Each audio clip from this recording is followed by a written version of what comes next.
Greetings, distinguished fratres, sorors, and friends of our beloved order. Welcome to the January 2022 teleconference of the English West Africa Administration. The EWAD teleconference featuring Grandmaster Kenneth U. Idiodi discussing the topic, Universal Principles for Enhancing Personal Development. It is the first session for the calendar year 2022. My name is Nefertiti Ohimain, the moderator, and permits me to run through some housekeeping rules to ensure we get the best out of tonight's session. Firstly, all microphones will be muted to avoid hallback effects.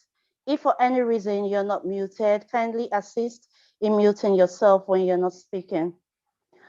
In line with cybersecurity policy, anonymous questions will not be attended to. What this means is that questions and comments from devices without real individual names, not brand names, will not be entertained. To ask a question, feature on your screen. To leave a comment, please utilize the chat area. To speak, if time permits, kindly utilize the raise your hand feature on your screen. We humbly request that we keep the questions narrowed down to the topic and discussions for this session. We are also live on our Instagram handle, Amok Nigeria, and our YouTube channel, Amok Nigeria. The link is being shared in the chat area. Kindly share with our members who are unable to join us here. And should you experience network glitches from your end, please do not hesitate to join us on our YouTube and Instagram handles. And yes, if you are yet to subscribe to these channels, kindly do so and turn on notification in order to get info on new updates. The recorded version of this session and other videos are available to you on our YouTube channel whenever you visit. Also, please subscribe to our social media handles, which includes Facebook, Twitter now, and LinkedIn inclusive.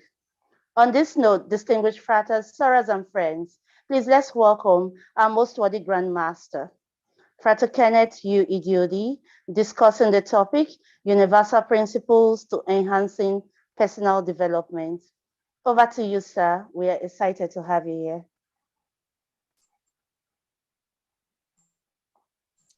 Thank you. Thank you. Thank you very much. It's a pleasure to have our fratres and sorors from several climes of our planet here with us at this time.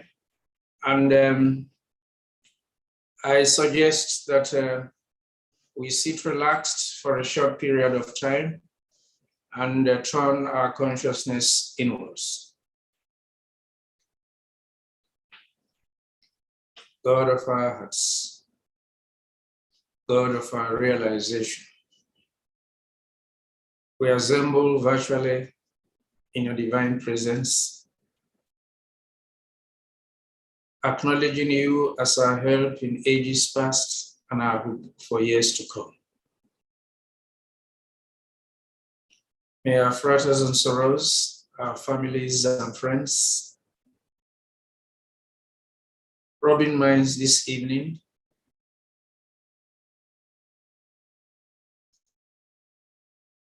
this afternoon and this morning, some places at this particular time, transcending limitations of time and space, be inspired to work upon themselves as we work upon ourselves individually and collectively for our personal development,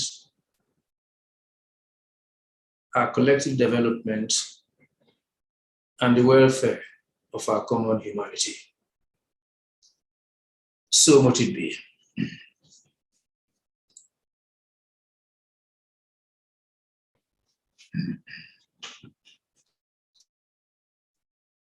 In our forum today, fratres and sorors and friends,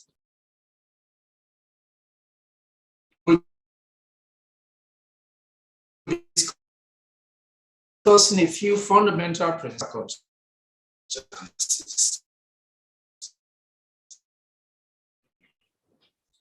the first own intelligence in appreciation of the fact that life itself takes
Distinguished fratres and sorors, friends of our beloved order, kindly bear with us as we are experiencing a bit of network glitch at the GM's location.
Distinguished fratres and sorors, while we wait for Most Worthy Grandmaster to get back, I would like to give us a bit of, I would like to give us some events, a rundown of some events that will take place pretty soon. Next weekend, which is the first week of February 2022, we will be at the Eastern Zone. We'll be having the Eastern Regional Rotational Conclave, which will be held at Hotel Sylvia Independence Layout, Enugu. The theme for this conclave is leadership and nation building, the Rosicrucian perspective. Now, this particular conference or conclave, it's going to be hybrid. We'll be having both physical and virtual participation. So for you to register for this conclave, you would need to visit amokevents.org. I am not too certain of what I just said. I will need to check, but I expect it to be shared in the chat area. Permit me to check. Okay. You're back. Welcome back, sir. Yes, thank you. Today's forum, as I try to inform all of us, we'll be discussing a few fundamental principles, which, if well understood and applied, could help in improving anyone's personal circumstances. The survival instinct enables us to consider the force of life within our bodies that has its own intelligence. Life takes intelligent measures to preserve itself and its expression within us. We experience this as the instinct of survival, There is a constant inner urge to protect and preserve our lives. Under normal conditions, nobody will be prepared to expose themselves to anything that is life-threatening or potentially injurious to the body.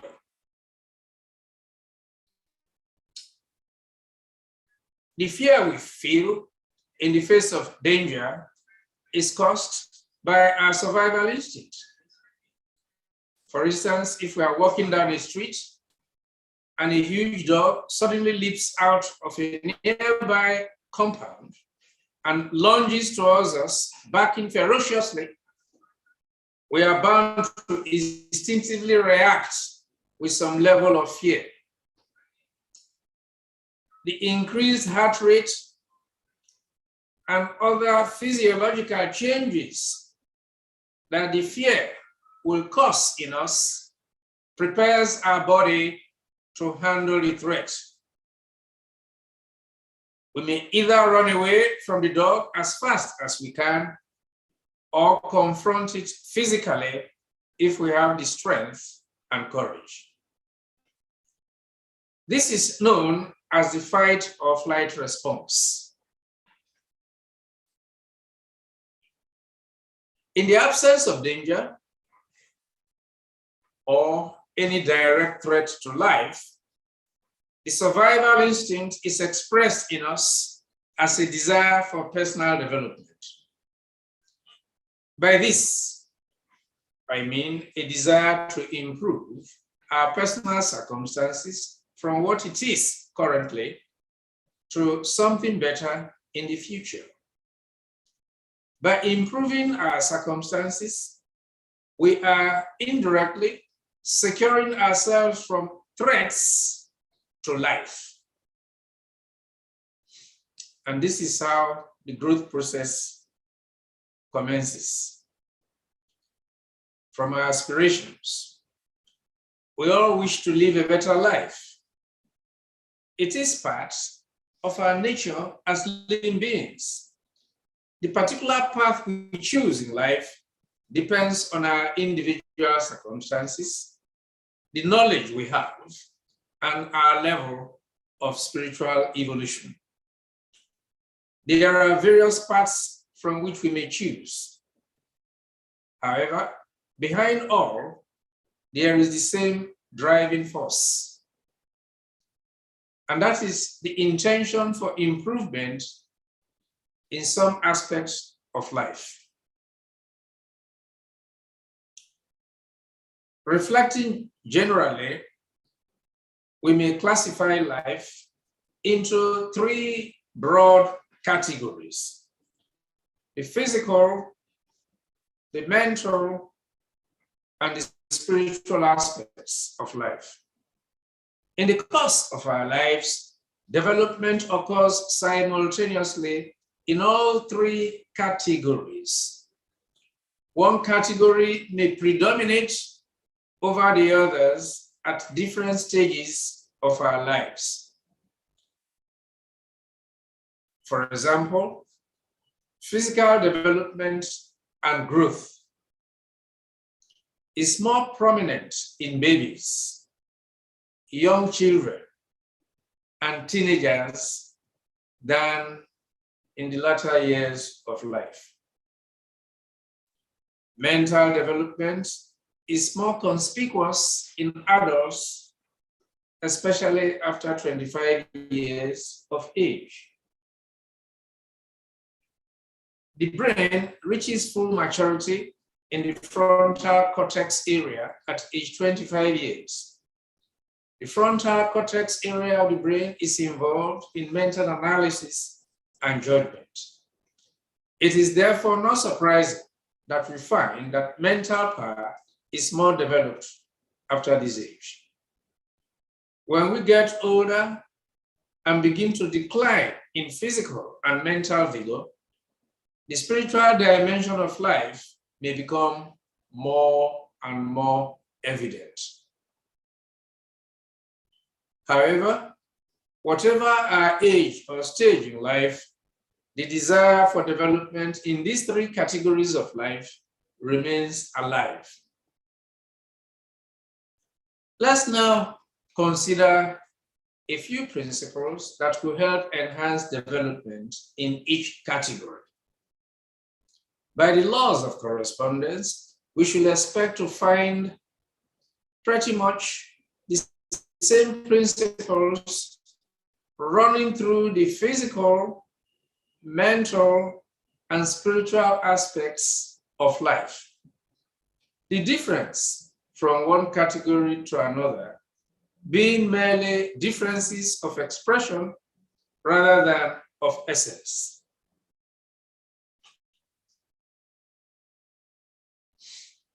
We find, for instance, that when it comes to physical development,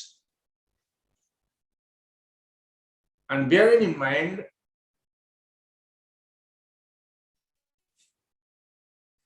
the basics involved, let's begin with a consideration of principles for enhancing physical development. In particular, we'll be looking at principles that apply to the development of the physical human body, the human physical body. The human body is like a well-designed instrument. Pardon the choice of the word instrument. It is intentional because an instrument is only valuable when it is put to use. Similarly, the body must be put to use to enable it to be in good condition and to enable it to develop optimally.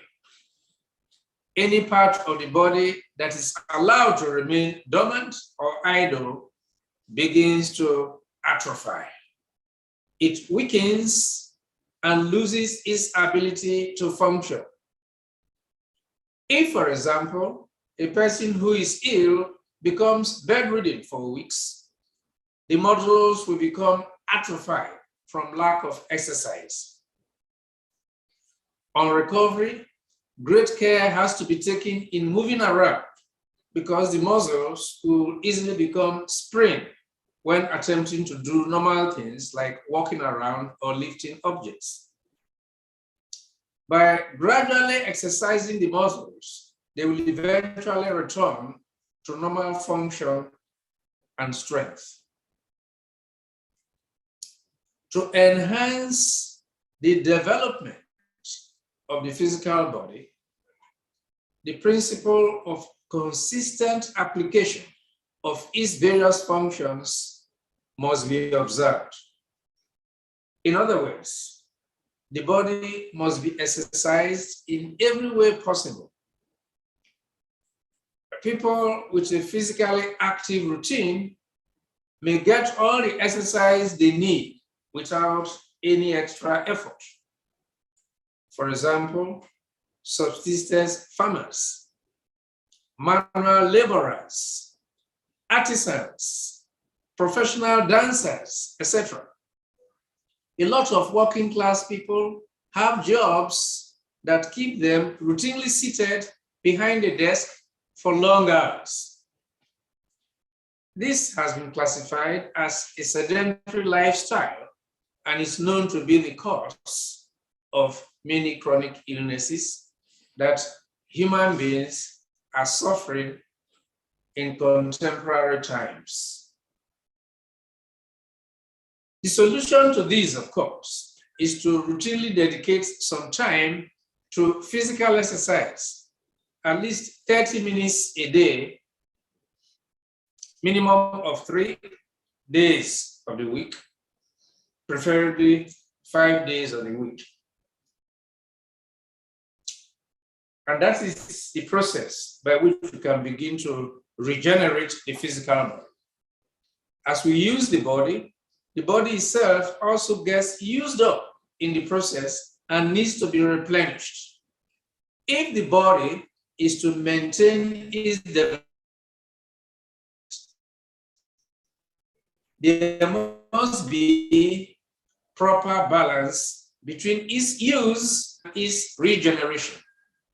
We replenish the physical body by eating, drinking, breathing, resting, sleeping, and healing. The body must absorb the elements it uses to build itself up and must be given time and conducive conditions to transform these elements into organs and tissues. The elements, of course, are the food we eat, which should be a balanced diet, the water we drink, which should be clean, and the air we breathe, which should be vital and unpolluted. To enable these elements replace the used and damaged parts, we must have time to rest well and sleep deeply. These are basic principles of regeneration, which are necessary for the development of the physical body. Volumes could be written on each of the items that I have just mentioned for rebuilding the body. And of course, we should know the areas we must focalize upon. In the area of food and nutrition, there's a lot of debate in the scientific community as to what is the best diet for human beings. Bearing in mind, as always, that one man's food is another man's poison. Going through the different and often conflicting recommendations can be quite confusing for anyone. From all indications, however, there may not be one specific diet that fits all human beings. And so this is not a case of one size or one recommendation fits all. It is therefore left for each person to determine the most suitable diet by paying attention to the different physical effects that foods have. This, of course, requires a certain amount of body awareness. There are several exercises taught to members of AMO, which, if practiced, help to increase our awareness of the body and its functions. After eating a meal, for instance, it is possible to determine if it is good or bad for you by how your body reacts to it. This will assist you to come up with a personal dietary plan that will support your physical development. However, if you have a medical condition, always consult your doctor first before you make dietary changes. This, of course, is in the interest of protecting and preserving your current degree of health. The air we breathe is arguably more important than the food we eat. If it is important for us to eat right, then it is even more important for us to breathe right. There is a general tendency towards shallow breathing that is related to the low level of physical activity common in modern times. As a result of this, the lower levels of our lungs become occupied with still stagnated, devitalized air. This has a negative effect on our health. Fortunately, the accumulation of stale air in the lungs can be cleared by inhaling and exhaling deeply about 7 times in the open air, or by an open window. This should be done daily. The teachings of Amok include breathing exercises that help to improve our physical vitality in many ways. We are also taught techniques for relaxation and deep sleep, which help to create conducive conditions for rejuvenation and healing. Let's consider now mental development. as hinted earlier, the principles that apply to enhancing physical development also apply, interestingly, to mental development. Our mental faculties will only develop when we regularly put them to use. We may refer to this as mental exercise, if we so wish. One of the ways of developing our intellect is by learning something new on a regular basis. The moment we choose to stop learning and rely only on experience, we begin to deteriorate mentally. We may not realize it because we are able to deal with many situations on the basis of our experience. However, when we come across situations that are outside our experience, we may find ourselves to be intellectually handicapped. Members of AMOC have the advantage of learning something new every week, or at least twice a month from the lessons they receive. And this continues, by the way, uninterrupted, spanning for almost 50 years. This is what helps to make our dedicated members outstanding in intelligence, amongst other things. In addition to the benefit of our monographs, we can enhance our intellect by the regular reading of carefully selected books. The time we create or set aside to do this will always return benefits many times over the effort we put into it. Unfortunately, more and more people have become preoccupied with reading just one book. I'm referring to Facebook, which, of course, you know, is not a book, but a social media platform that has been found to be addictive and time-consuming for many people, especially the younger generation.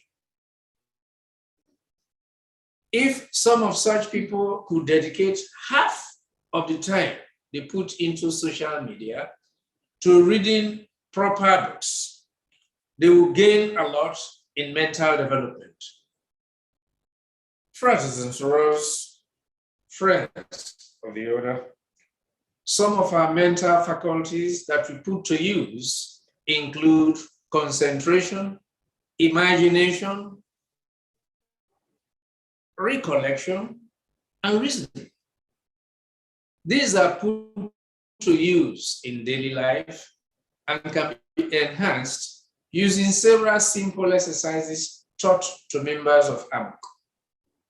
For example, at the end of the day, a few minutes taken to review the events of the day, reason out lessons learned, and imagine better scenarios can exercise several of our mental faculties. And to think of how to mentally regenerate ourselves, we must realize that the principle of restoration applicable to the body also applies to the mind. We need to feed the mind and also allow the mind to heal and be replenished. The human mind needs intellectual and emotional food. One way of looking at it is to say that the mind is intellectually and emotionally used up in its daily activity and therefore needs to regularly receive knowledge and joyfulness to restore itself. We find that we need to take a mental break or go on a mental vacation, if I put it that way, from any particular line of work we carry out with intensity. If we fail to do this, we may suffer a mental breakdown. The need for emotional food by the human mind is demonstrated by the success and relevance of the entertainment industry all over the world.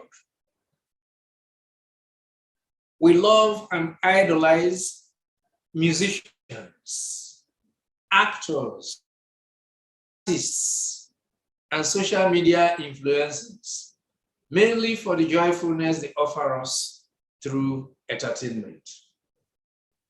This is very valuable for our mental health. Attending musical concerts, comedy shows, dramas, traditional festivals and carnivals, or watching these on videos can make us feel renewed within. A member of our order applied these principles and was able to bring relief to his aging grandmother by taking her to watch a cultural show that held regularly in the city. When she came back from the show, she was full of life once again and seemed to have forgotten about all the pains she had been complaining about. Her transformation was so dramatic that this grandson of hers made it a habit to take her for such shows frequently. In this way, he was able to improve her health without additional drugs and the attendant side effects, and in the process, probably added many more years to her life. And so, Francis Rose, ladies and gentlemen, I can confirm that the Rosicrucian path takes into account both the intellectual and emotional needs of personal development or self-mastery. This is very evident in our temple convocations and other traditional ceremonies. Our temple activities serve to rejuvenate our beings at all levels and are therefore a very important aspect of our work. Periodically, we also come together in conclaves and conventions where we carry out a series of temple activities raised to higher standards of excellence. Such sessions facilitate mental and emotional health, healing, and the regeneration we need for personal development. It's now time to consider spiritual development, third category. At the spiritual level, the principles of development we have just discussed thus far still apply. We must apply our spiritual faculties regularly if we hope to see any development in them.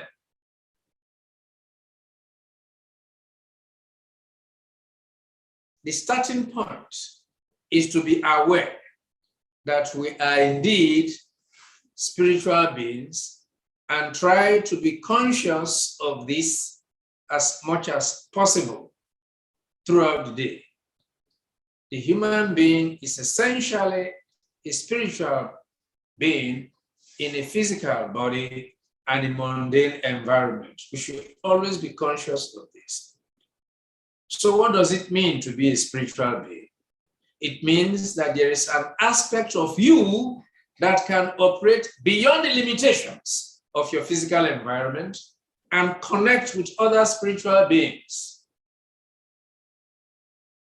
throughout the universe. All human beings are spiritually an expression of one human soul.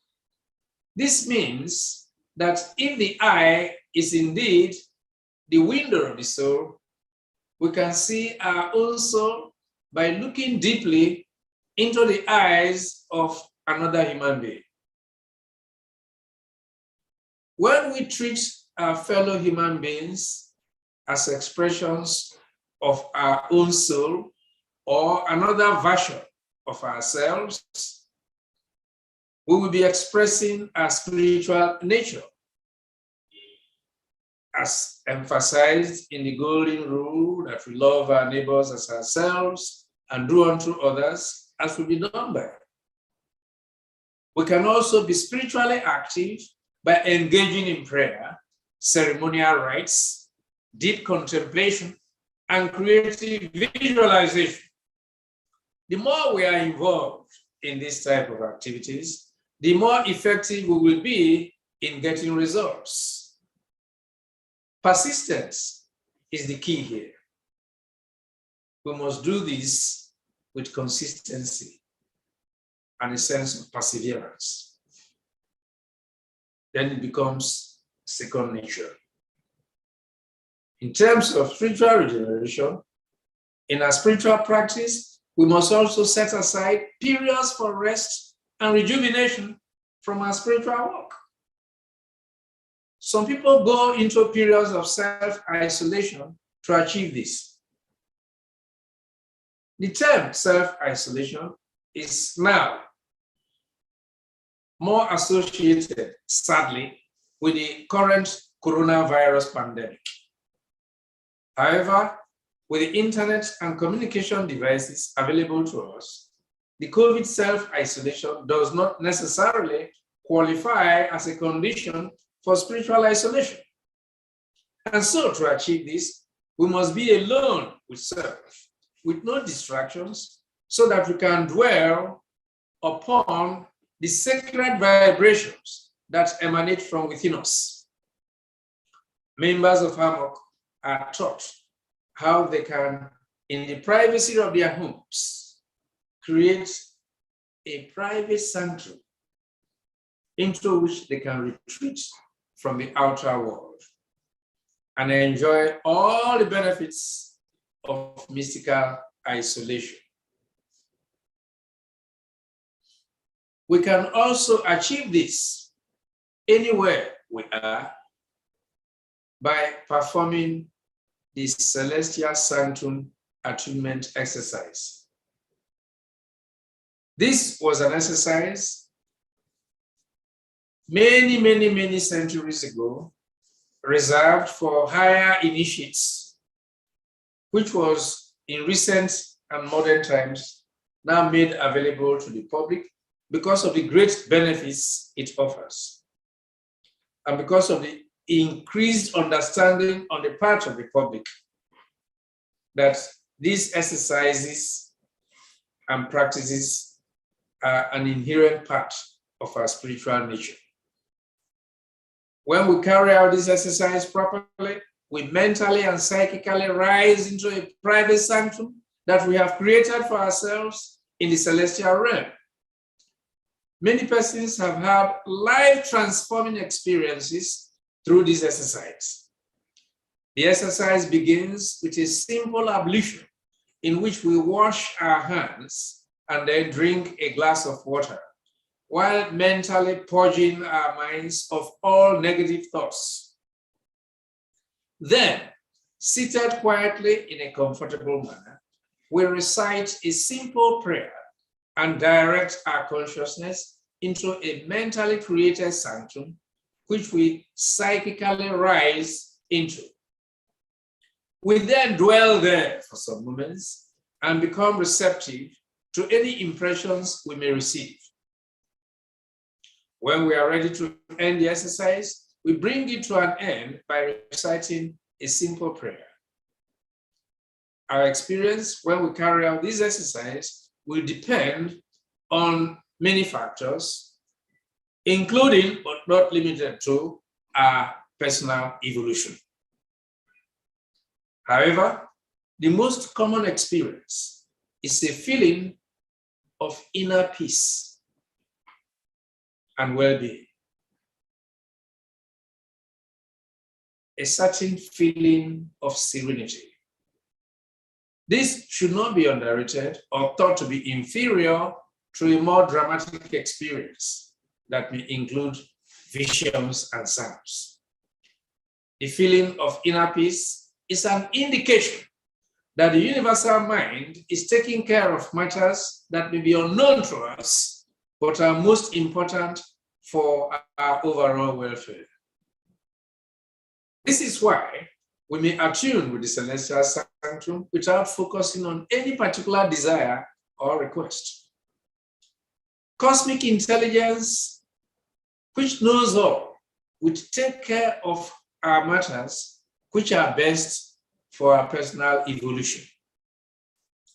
Whatever the results, we should not neglect this exercise, which has the potential of positively impacting our lives at the physical, mental, and spiritual levels.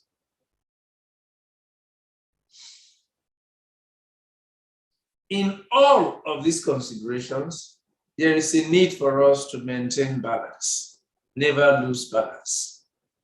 Our physical, mental, and spiritual expressions affect one another. The principles for enhancing personal development, when applied to one level, affects the other two. And by the same token, when stagnation is permitted at any level, the effects are felt in the other two levels.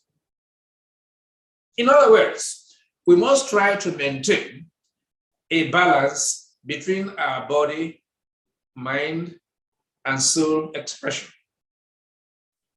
We must apply ourselves diligently at each level and ensure we also observe periods of rest and regeneration at all levels.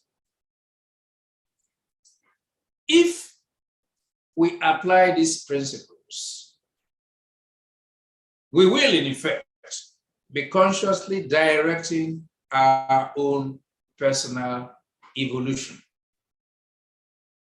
This puts us on the path to self-mastery and eventually the mastery of life. This is the goal of all Rosicrucian students.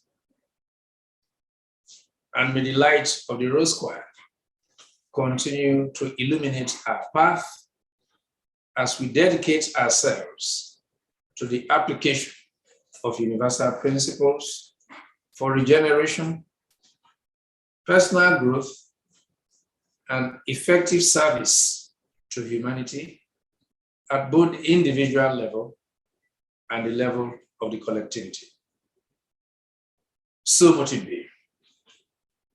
So much it be. Thank you very much, our most worthy Grandmaster. In fact, today, the points I jotted are so much. And I would have to read through for those of us just joining. Beloved fratres, sorors, and friends of our beloved order, the Grandmaster has spoken with us on universal principles for enhancing personal development. And then he started with personal development is a synthesis of physical, mental, and spiritual development. Principles for physical development includes regular exercise, proper diet, and rest. Proper breathing is key to physical well-being. Rosicrucian breathing exercises and relaxation techniques enhance physical development and well-being. For mental development, try to learn something new every day. Learning something new every day builds our intellect and enables us to cope with life's challenges rather than depending solely on experiences. Regular study of AMOC monographs empowers members to build their intellect and become intelligent to handle life. Reading carefully selected materials also builds the intellectual faculty. A daily review of our activities also builds our mental acuity. The human needs intellectual and emotional nourishment in order to nourish itself. It's important to go on a mental break or vacation, else we might suffer a mental breakdown. That is the human mind. Emotional nourishment can be obtained from healthy entertainment, comedies, musical shows, drama, traditional dances, cultural shows, etc. The rosicrucian part takes into account the physical, mental, and emotional nourishment of our members towards self-mastery. For instance, temple sessions, conclaves, conventions are designed to achieve these objectives. For spiritual development, a realization that we are fundamentally spiritual beings is essential. That is, realizing that we possess spiritual faculties that can be utilized to overcome the limitations of our bodies and connect with other spiritual beings all over the world. We need to go into spiritual isolation to become aware of the sacred vibration emanating from within us. Rosicrucians are taught how to create the space in their sanctum as well as contact with the celestial sanctum. And of course, celestial sanctum can regenerate us physically, mentally, and spiritually. In all of these, quoting the GM, we must try to maintain a balance between our body, mind, and soul expressions. We must apply ourselves diligently at these three levels, while also endeavoring to observe periods of rest at these levels too. This is the goal of all Rosicrucian students. Beloved fratres, sorors, and friends of our order, we are now ready. We are open for comments and questions. Like I said earlier, you can leave your questions in the Q&A area. And if you need to leave a comment, kindly utilize the chat area. And then for those of us raising our hands, due to network issues, we might not be able to take everybody's direct question in terms of speaking. So most times we advise that you just leave your message in the Q&A feature, and then you utilize the chat area for the comments. So we are ready.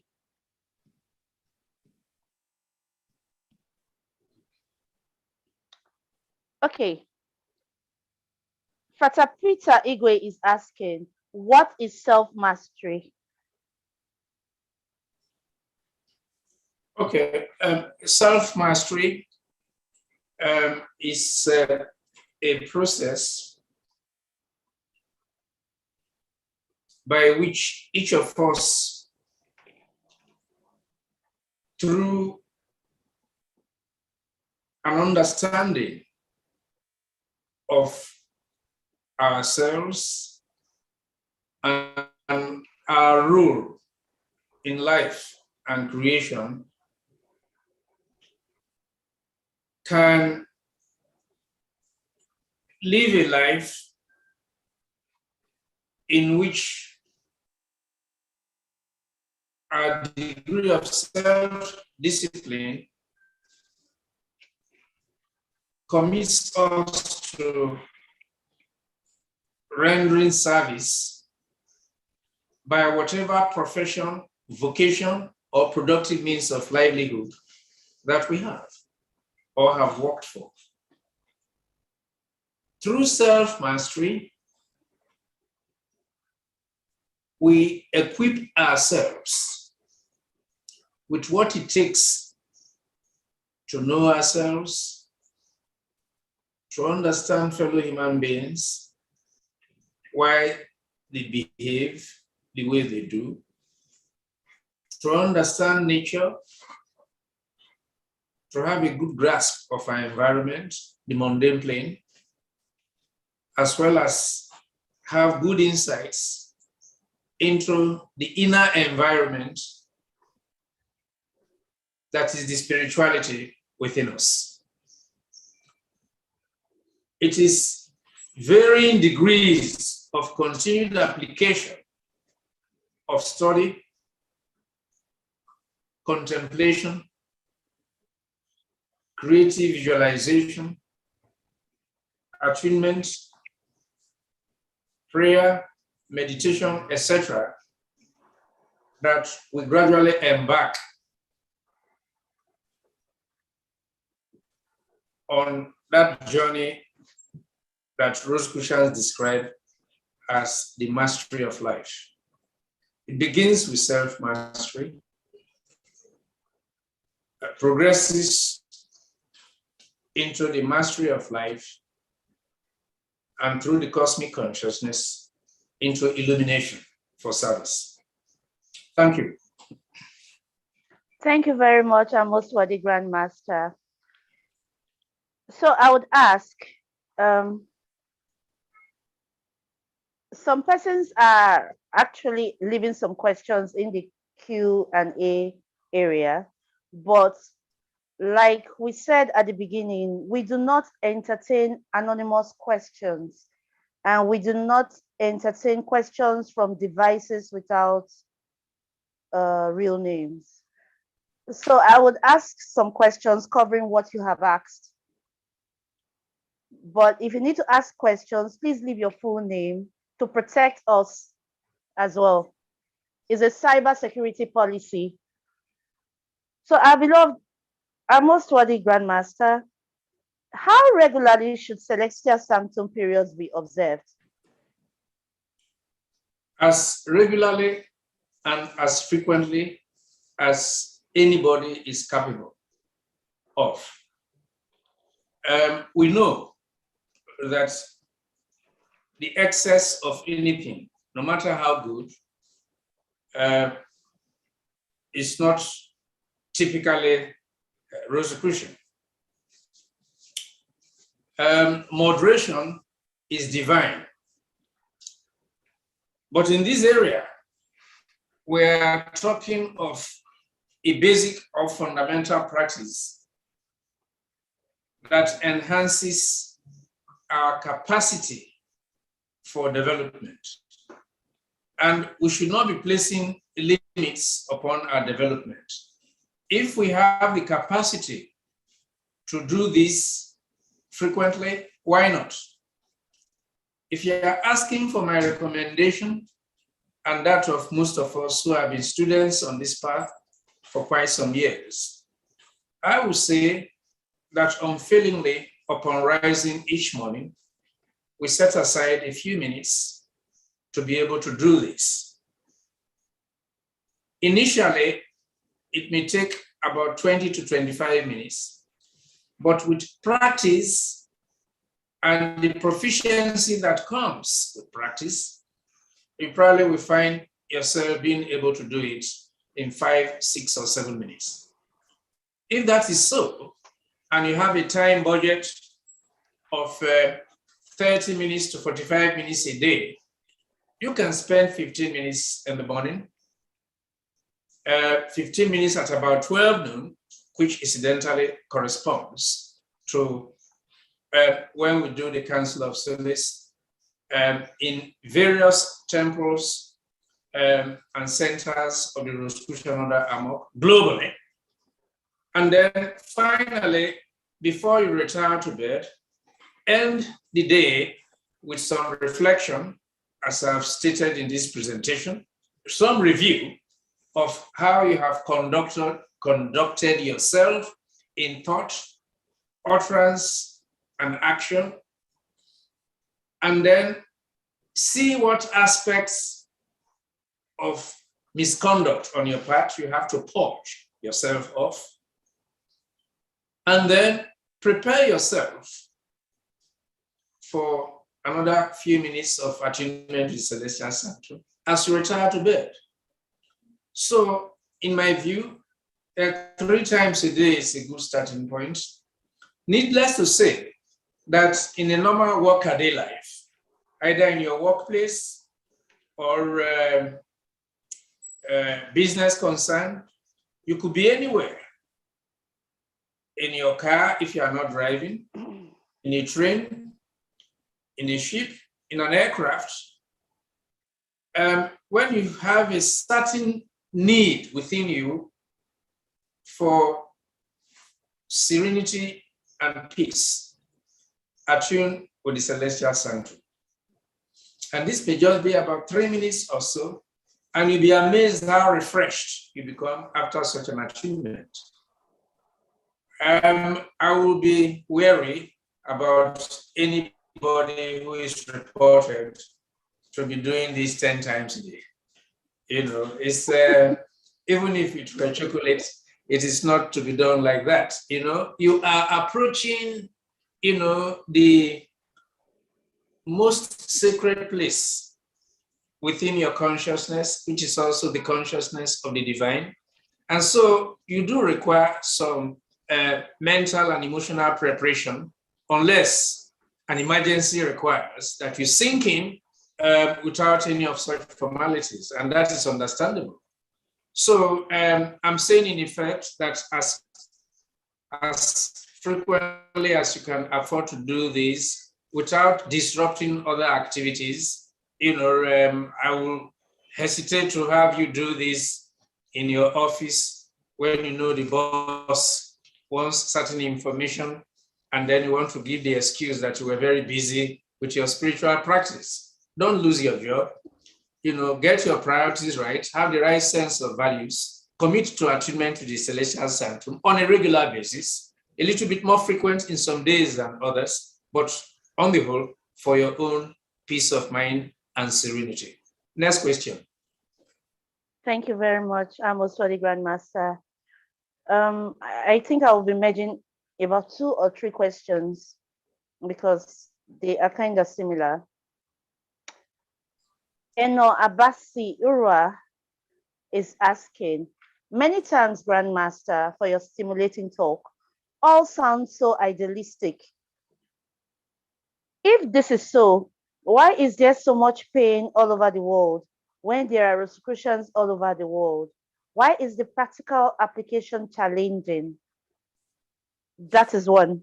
And then Chikaudi Ijoma from Lagos is asking, how do we deal with the day-to-day challenges of life as Rosicrucians?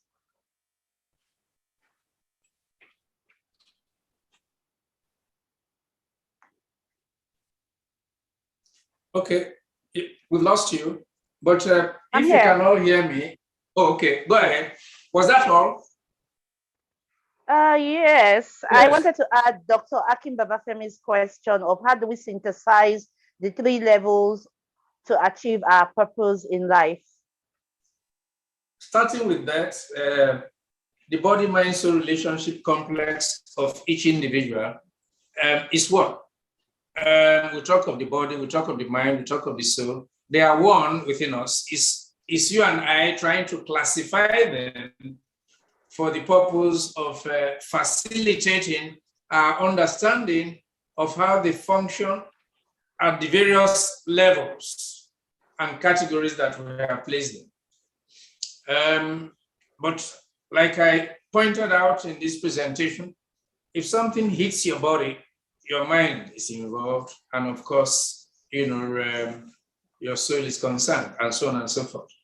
So the point to be made here is that embracing these other questions is that the Rosicrucian path is the path of self-mastery, the path of the mastery of life. It is not a fair weather path.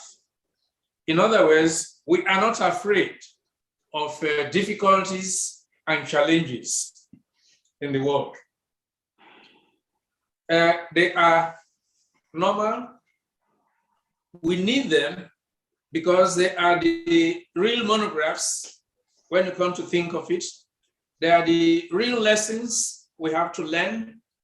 And it is by understanding these lessons that we can begin to assess ourselves and our own degree of self-mastery vis-a-vis that of any other person. You know, we say that in this order, our target is overall health of body, mind, and soul, happiness, the pursuit of which is enshrined in many constitutions of countries throughout the world, and well-being, and of course, peace profound. This peace or peace profound is the harmony of one's accord with the infinite, of which he or she is an intrinsic part. The more we progress towards it, the more we begin to look at whatever happens to us in life, the so-called tests, trials, temptations, and tribulations, with a philosophical and detached attitude. What informs this philosophical and detached attitude is the mental development, the development of the mind that a Rosicrucian student has acquired by virtue of his or her practice over time. When you acquire this attitude of developing a strong character, strength of character, the freedom of self, and the liberty that goes with it, of course, liberty within the law, sense of direction and focus, and therefore the self-confidence to drive your aims and aspirations in life with passion, and with a zeal for serving humanity. When you are mentally, emotionally virile, emotionally stable, and spiritually astute, you will find that clearly the so-called difficulties, which some people translate to obstacles, are but stepping stones in life for you to progress from one rung of the ladder of life to yet a higher and better rung. So you will not be intimidated. You will have conquered fear considerably. You will know that there is something to learn from each lesson. So yes, we have quite a good number of Rosicrucians throughout the world. We wish we have many more. In other words, the more Rosicrucians we have, I'm sure and convinced, the healthier, the happier, the more harmonious, the more peaceful our world will be. Not because problems have disappeared, but because we will have a greater capacity to have solutions to whatever presents itself as a problem. Because from my point of view and understanding, life as we live it, with all the turbulence and all that, is like a coin. On one side of the problem, on one side of the coin is the problem. If you have what it takes to flip it over, at the other side of the coin is the solution. This must be the basis for the saying that to every problem, there is a solution. And our inability to identify a solution is in proportion to our lack of self-mastery or our degree of self-mastery. So the more self-mastery we have, the more we have the capacity or the enhanced capacity to transcend the limitations posed by problems and challenges. Thank you. Thank you very much, Amboswadi Grandmaster. The questions we have here, I think they are also similar. So I would read through all of them. How long can one stay in meditation or stay in the celestial sanctum? That is one. What is the difference between celestial sanctum and council of solace? That's another. And then still on celestial sanctum, is it a must that the picture given in the celestial sanctum booklet is the only representation of what the celestial sanctum looks like, or one can create a different scenery as his or her own celestial sanctum? Thank you. The picture in the Celestial Sanctum pamphlet is just a sample or a guide that is meant to inspire your thoughts. Each of us has a Celestial Sanctum, whether we have found it or not. that is different from the celestial sanctum of the next of kin, the next neighbor, or human, or what have you. But all of them are our own angle of spiritual inclination to the same celestial sanctum that is universal. What am I saying? The celestial sanctum is not a place, it's an energy field. You raise your consciousness to a point where at its peak, and yet within you, you have this realization that it is true that the kingdom of heaven is within. You have this realization that God is not up there, far away from you, but is ubiquitous, that is to say, present everywhere simultaneously. You have this feeling that within you is the highest and the greatest. When you discover this place, this energy field, I mean to say, you feel that it is a place, but that is, we lack language to describe this.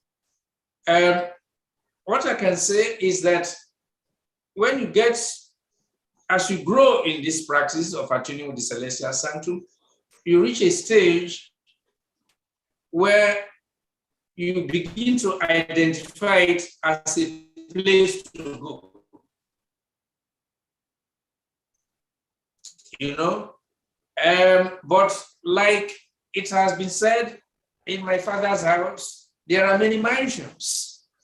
We may not physically see this mansion, but outside the physical realm, into the celestial realms, there is this celestial sanctum available to each and every human being, whether such a person is a member of the Rosicrucian Order Amok or not.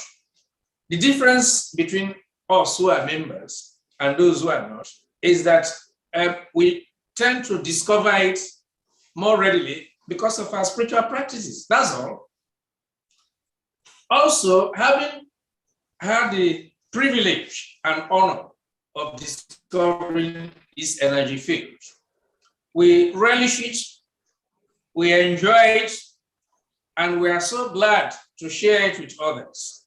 So bad news may strike all of us, but those of us who over time enjoy the grace of rising to the celestial sanctum level come out of it within minutes. This goes on to the other question: how long should we stay there, or can we stay there? There are instances in which you think you have been there for an hour. When you look at your clock, you are actually there for just about 4 to 5 minutes. And the reason being that you are dealing with an energy level that transcends the mundane limitations of time and space. Your consciousness and time, of course, the duration of consciousness, is operating at a different and much higher level than you can ever imagine. And so you may have this experience and think that you've been in this for several, and you think you have missed your flight or your train, or then you look at your watch, it was just 5, 6, 7 minutes that you were there, and you have plenty of time to catch up with the train or your car, your transportation to your workplace. So it depends. Normally, unfortunately, in many places nowadays, you cannot afford to be there for too long because there are many things that will call you back to face your mundane obligations and responsibilities. I will not want to trivialize what I'm saying now with some type of humor, but thankfully, there are quite a few things on earth here that will beckon on you to return very quickly, unless you are absolutely very jobless or you have nothing to do, you see. In which case, one of those attunements will inspire and spur you to find a productive means of livelihood. Because for the period we are here, we are on the mundane plane. And this is where we should render this service to fellow humans, for goodness sake. So to stay there, because it's so comfortable and pleasant, and do this practice for several hours a day, is not only unrealistic, but it's unacceptable. We cannot recommend this to you.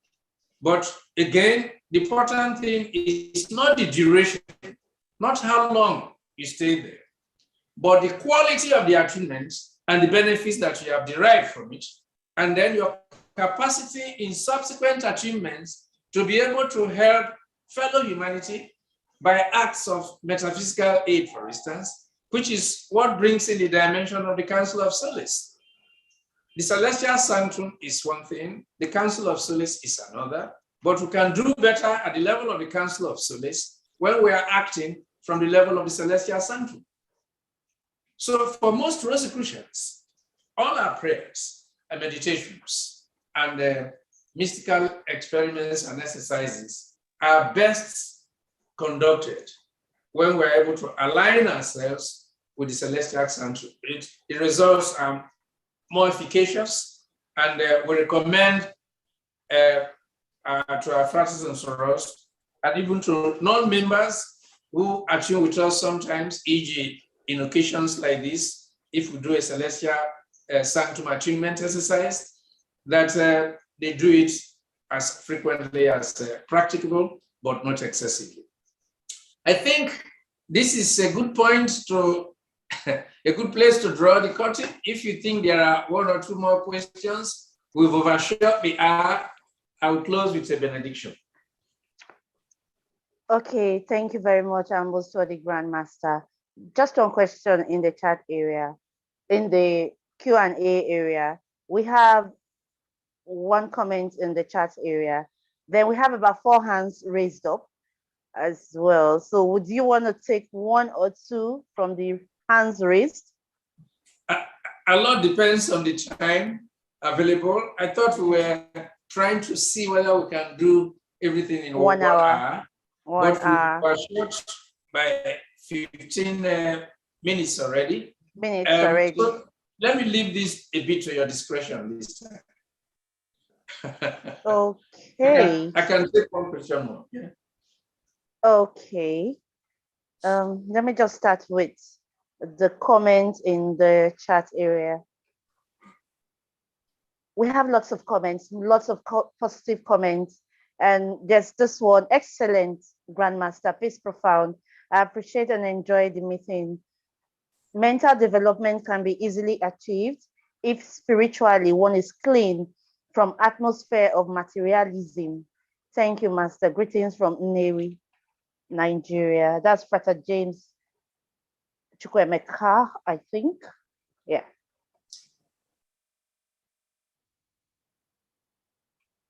Then the pending question. Ooh, I thought I had just one question. Oh, because I announced I have one question. I now have like 15 questions. Wow. Okay, we have a question. Please, sir, in plain words, what are the links between the physical, mental, and spiritual states of consciousness, and how do they affect each other? What are the what? What are the links? Or what is the link? Yes, between the physical, mental, and spiritual states of consciousness, and how do they affect each other? Okay, in terms of links, this is very straightforward. Every human being has what we call the glands. We all have glands, and corresponding to these various glands, we also have at the psychic level what we call psychic centers. So these glands are invisible guardians, if I put it that way. They are also the mirror of self, and we have books along those lines that will explain this. And within the structure of the human being, as you know, we have the central nervous system, which consists of course, the brain and the various other structures you have on two sides, on the central spine. Then you have the autonomic nervous system, which from a Rosicrucian point of view, we refer to as the sympathetic nervous system. Columns running on both sides of the spinal column. By these links, the entire human system within each human being is interwoven. By these same links, all human beings are linked. And therefore, to that extent, we are one. This is based on the metaphysical principle that everything in the universe is related to everything else. By that same token, every human being is related to every other human being. Forget about these distinctions of rich and poor, emperor and slave, black and white. These principles defy all these physical categories that human beings, either out of ego, arrogance, or pride, tend to place themselves. We are all one, and the earlier we come to a realization of this, the better for us, because it will instill in us a feeling of awe, reverence, humility, and above all, love. If the Supreme Intelligence loves us the way we realize that we are loved, we should do no less for fellow human beings. In fact, we have no choice but to try to love fellow human beings as we love ourselves. So to put it in proper perspective, we are all linked, we are all related, we are all one in that sense, coming from the same source. There is a unity, but in this unity, we have a diversity. So there is unity in diversity, but also diversity within the unity. Viewed from this perspective, we should leave this forum this evening reminding ourselves, because this is not news, I'm not saying anything new. This has been said and known to all of us in many ways. Some may deny it, but that is pure hypocrisy.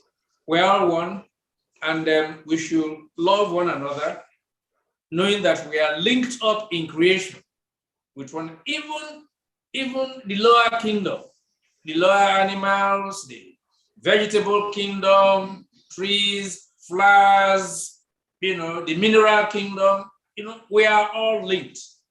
And because of this, when it comes to ecology and how we view the environment in today's world, we should preserve nature, we should take care of nature, because there are relationships, God, the human being, nature. This is the end of this evening's forum, and I thank our moderator for the good work she has done, bringing all these questions and comments into perspective. I have a feeling that we have enjoyed today's forum.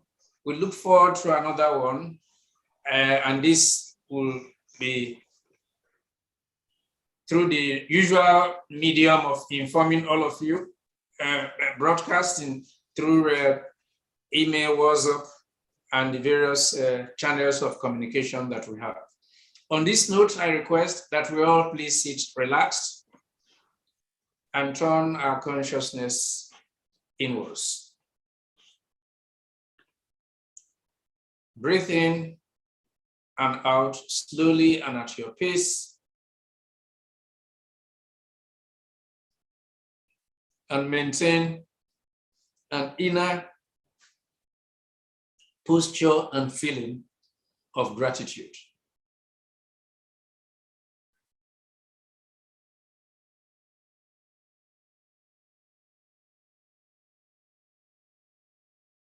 God of our hearts, God of our realization. We come to the end of this forum with gratitude in our hearts and minds for the opportunity we have to remind ourselves of what we have studied, and in the process, learn something new from one another. May our individual and combined efforts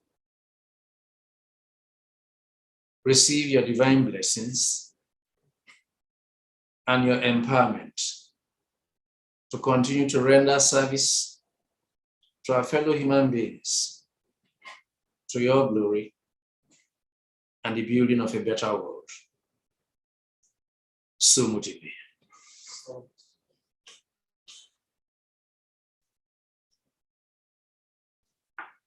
Thank you so much for joining and participating. Have a pleasant weekend. Thank you very much, Amos, for the Grandmaster. But please, before you go, I thought you would want to say something on the ERRC. Or you have? Next weekend, not this one, we have the Eastern Regional Rotational Conclave at Enugu. But since it's a hybrid function, quite a few have already registered. You can get the link from the administration. If you go to www.amok.org.ng, you get the link, www.amok.org.ng, you get the link. It's a hybrid, we have in-person, it's happening in the hotel at Enugu. And then if you can't make it physically, you can register to link up with us as from Thursday, I think. We have the activities from Friday and Saturday specifically. Those of you who have registered for it can participate virtually and join us who will be in Enugu for this event. And I think you will find it very informative, very educative, very enlightening, and propitious, because at this time, the whole world is talking about or concerned about leadership in various countries, in various continents, and in various climes. And so I think it's a topical issue, and each of us should relate with it. And bearing in mind that each of us, as I always say, is a leader in one aspect of life and also a follower in another aspect of life. So we'll be there to learn from one another, and see you. Take care. Thank you very much, Amos, for the Grandmaster. And if you want the link for registration, for the registration, whether hybrid or in person, it remains amokngevents.org, amokngevents.org. On this note, Amos for the Grandmaster, on behalf of everyone present tonight, thank you for always having us on this platform. Thank you for discussing with us. Thank you for sharing your insights into this important topic, universal principles for enhancing personal development, as well as always sharing your wealth of knowledge and, of course, experience with us. You know, this leaves us here yearning for more and looking forward to the next session. To you, our distinguished fratres, sorors, and friends of our beloved order, our deep sense of appreciation goes out to all of you for always keeping a date with us here at these sessions. Thank you for attending always, and we hope you have learned a thing or two as well as enjoyed the session. To our members, once again, it is a Thursday night.